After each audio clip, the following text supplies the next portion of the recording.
Welcome to the WRAL Daily Download. I'm Amanda Lamb.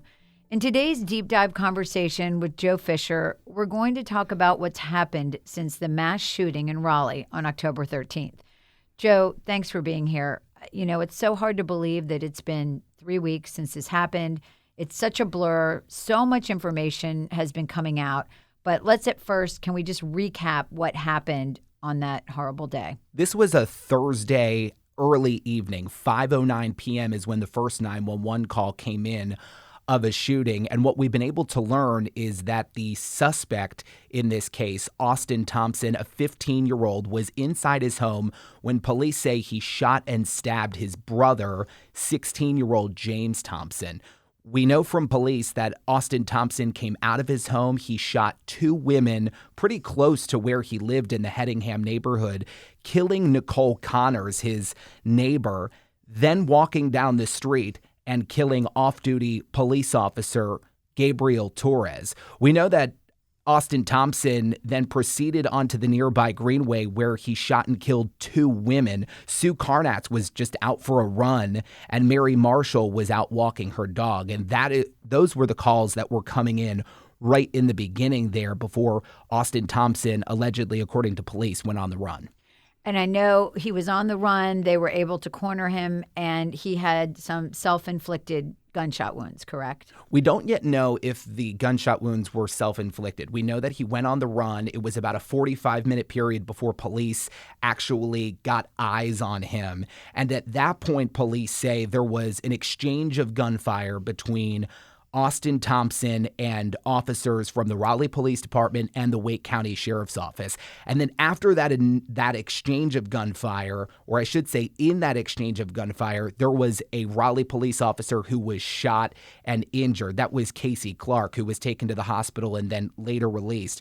But then after that exchange of gunfire, we know that the suspect barricaded himself in a nearby barn right there near the greenway for about 3 hours as police tried to, reason with him to get him to surrender peacefully. We know that when he was finally arrested, he had one gunshot wound. Sources tell us that that gunshot was a wound to the head, but we still don't know if it was self-inflicted or if that gunshot was suffered by officers during the exchange. Gotcha. Understand that. So he was taken to the hospital in critical condition at that time. And there's been some updates. I know you had an update recently on his status. So what is his status?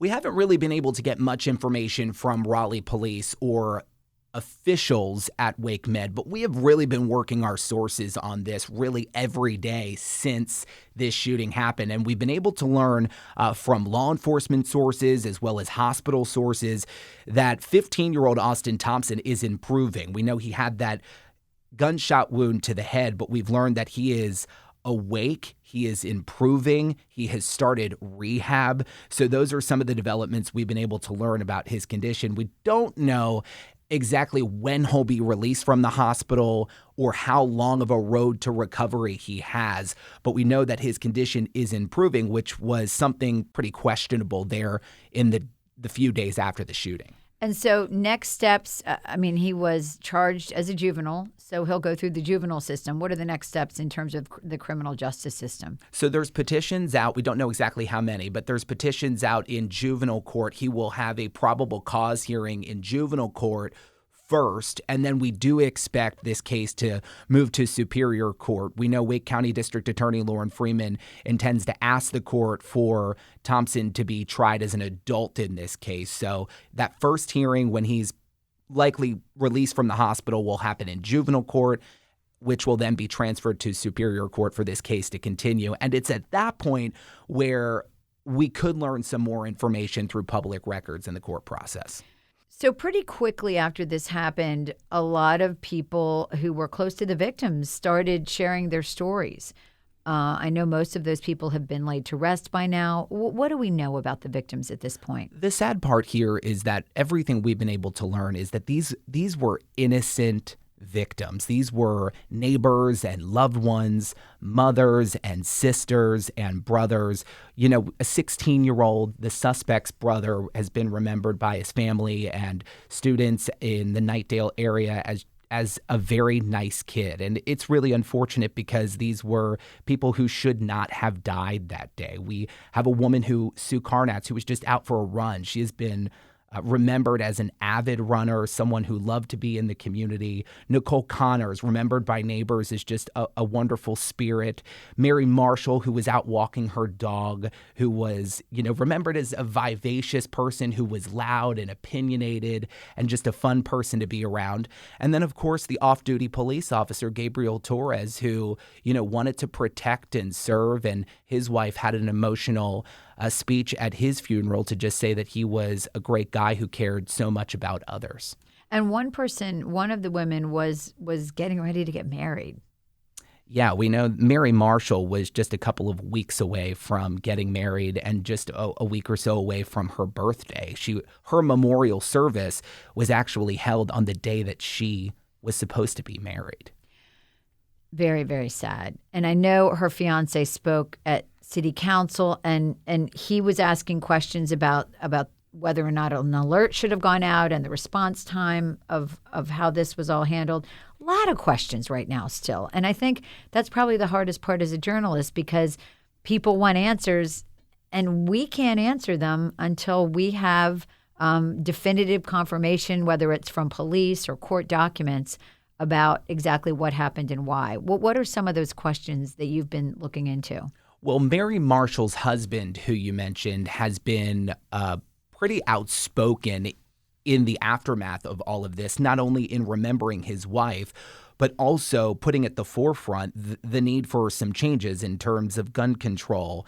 And he actually spoke at city council, like you mentioned, and he is really disappointed in the lack of an emergency alert system that could have potentially let people in the Hedingham neighborhood know that this active shooter situation was happening. And we have heard from countless neighbors who have said that they were learning this through the news. And if they didn't have the news on, they likely would have never known that this was happening. So Mary Marshall's fiance is pointing out that the first call came in at 5:09 p.m. It wasn't until about 5:20 p.m. So you're talking about this 11 minute period where he says if an alert went out, she was only a quarter mile from her house. She was right off of the Greenway.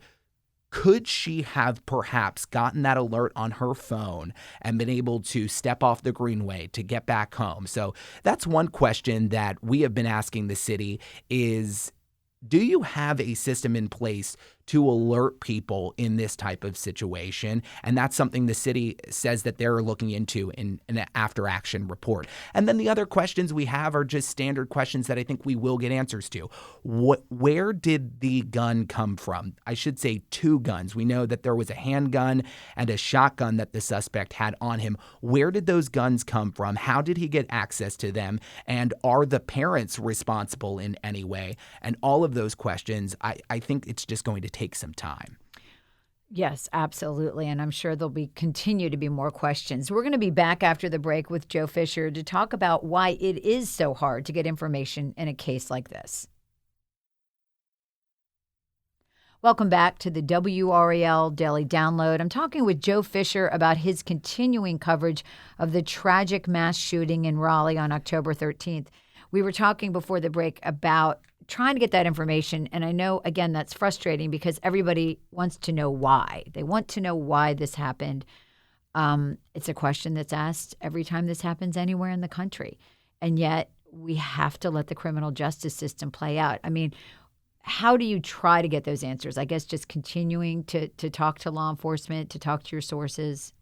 I think as far as the why question, I'm not entirely sure Raleigh police even know at this point why this happened. We just heard this week from Police Chief Estella Patterson, who said that they are still working to develop some kind of motive. She gave us a little bit of more information saying they believe that he acted alone.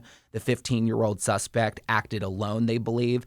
But they are still working to figure out why this happened. Information in these kinds of situations is hard to come by, I think, because police know that once the information is out there, it's out there. They don't want to get this wrong. They don't want to put information out there that's going to jeopardize any kind of investigation. And we know the suspect in this case is expected to survive. This is going to play out in court for months and months, if not years. And they don't want any information that they release to taint any of their investigation and, of course, the court proceedings. So it is tough because there's this huge desire to know why, but then there's the investigation that's playing out behind closed doors that we're not privy to. We did get some clues from a statement that the parents put out, the parents of Austin Thompson, and who is the suspect, and also the parents of one of the victims that Austin Thompson is accused of killing his brother. Heartbreaking situation, a nightmare for any family to be in. Tell me about that statement and what we learned from that. So these parents, like you mentioned, are on both sides of this tragedy. They have a 15-year-old son who is accused of killing 5 people and shooting 2 others, and they have a 16-year-old son who sadly lost his life. So their statement reflected both of that, saying that they were devastated at the loss of their son, James Thompson, but also they were clear in saying they knew their 15-year-old son inflicted immeasurable pain on the Raleigh community. And one interesting part of that statement was they said that there were no warning signs to them for why the 15-year-old would have ever committed an act like this. And as we try to figure out why this happened, there's a lot of questions. How was his family life? How was his school life? We don't know all of that. But in this 1 or 2 sentences from the family, we do get the sense that this shocked them just as much as this shocked everyone else. And in a way, for those of us who want answers, that's really disheartening. You want red flags. You want signs so that you can say, okay, if we see these things again in other kids in our community, we know what to look for. We know that there was some kind of mental health component to this. There is a very small chance that a 15-year-old would go on a shooting rampage in his neighborhood, killing innocent lives, if there wasn't something to trigger that. A mental health concern, something that happened in the hours or days before the attack. There are questions that certainly need to be answered. Who knows the answers to those questions is what we don't know. And, one of the challenges with the juvenile system is it's private. So we won't really have anything from the court system until and if he is bound over into adult court. That's right. And we do expect that to happen in this serious case with the serious charges. Of course, 5 murders that were committed. We do expect this to be bound over to adult court. But you're right. In the early stages of this, that first court appearance will happen in juvenile court. We will not get any information about that. And as a journalist, everybody covers heartbreaking things.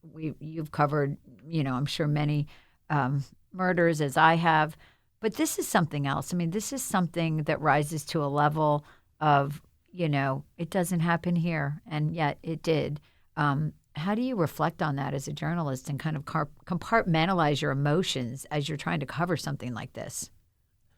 I think it's really tough. I think you have to always keep the victims and their families at the forefront of your thoughts and of your coverage and what we're reporting and how it will impact them. But then there's also this huge desire to know the facts, to know what happened. So it's tough because I do think this shooting rises above what is a single shooting in a single neighborhood with perhaps victims who knew each other and there was a conflict or there was gang activity. So much of what we report on are that the shooter and the victim knew each other and there was something that happened.